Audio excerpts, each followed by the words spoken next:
Ever had a boss who just had to be the star of every show? You know the type. They take credit for your ideas, interrupt you in meetings, and somehow every conversation circles back to them. It feels like you're constantly fighting for a sliver of the spotlight, right? Well, what if I told you the best way to handle this isn't to fight harder, but to stop fighting altogether? To deliberately step out of their spotlight. This isn't about giving up. It's a powerful strategy that I learned the hard way. It's about not competing for attention, and it can completely change your work life. Let me take you back a few years. I had a boss, let's call him Alex. Alex was a classic narcissist, brilliantly charismatic on the surface, but underneath deeply insecure and needing constant validation. Early on, I did what most ambitious people do. I tried to prove my worth. I'd come to meetings armed with data, ready to present my findings. But whenever I started to gain momentum, Alex would swoop in. He'd either rephrase my point as his own brilliant insight or steer the conversation toward one of his past triumphs. It was exhausting and demoralizing. I felt invisible, and my frustration was starting to affect my work. I was burning out, trying to win a game that was rigged from the start. The turning point came during a major project presentation to senior leadership. I had poured my heart and soul into this project. I had the deck, the numbers, the narrative. I was ready.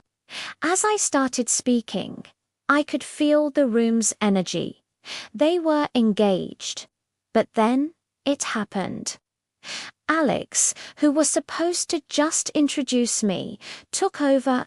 He started explaining my slides, adding his own personal anecdotes, and essentially presenting my work as our joint but mostly his. I stood there, fuming, feeling a hot mix of anger and helplessness. I wanted to scream. That was my idea.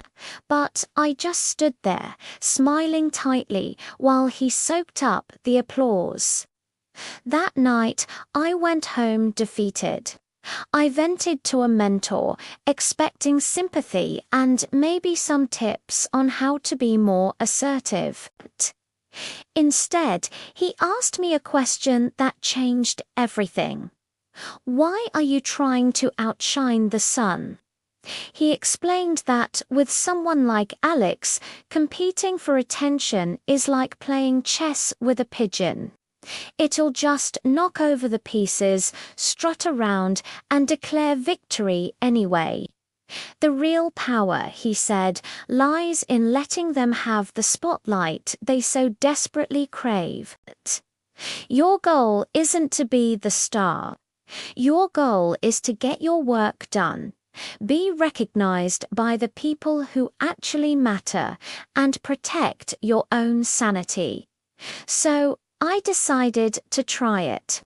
I started my new strategy, radical support. In the next meeting, when I had a new idea, instead of presenting it myself, I'd say, Alex, building on your point from last week about innovation, I had a thought. I framed my contributions as extensions of his genius. When he'd steal an idea, I'd publicly agree, yes, that's a much better way of putting it. Alex really has a knack for cutting to the core of the issue. I started feeding his ego, not fighting it. I became his biggest supporter, his most reliable number two. Was it easy? No, my own ego screamed in protest. It felt like I was giving in. But then something amazing started to happen. Because I was no longer a threat, Alex's defensiveness dropped.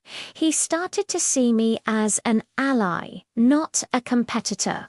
He began to rely on me not just for ideas, but for execution. He'd take the credit in the big meetings, yes, but he also started delegating more significant responsibilities to me. He'd say, "Get this done for me," because he trusted me to make him look good. And while he was busy collecting praise, I was busy building my skills, leading teams on the ground, and making direct connections with key stakeholders who saw who was actually doing the work. The real win came about a year later. A huge cross-departmental initiative came up, and senior management needed someone to lead it. Who did Alex recommend? Me. Why?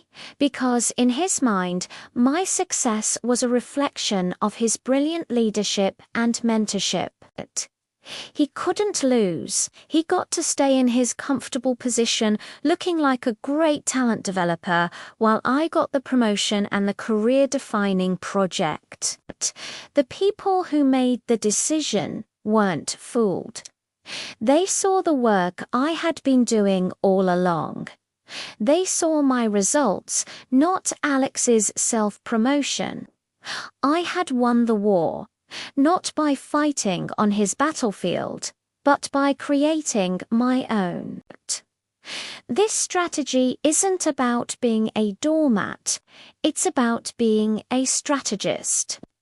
You let the narcissist have the stage, the applause, the perceived glory. You're not competing for the same prize. They want attention. You want achievement, respect, and advancement. By refusing to engage in their game, you conserve your energy for what truly matters. Doing great work and building genuine relationships.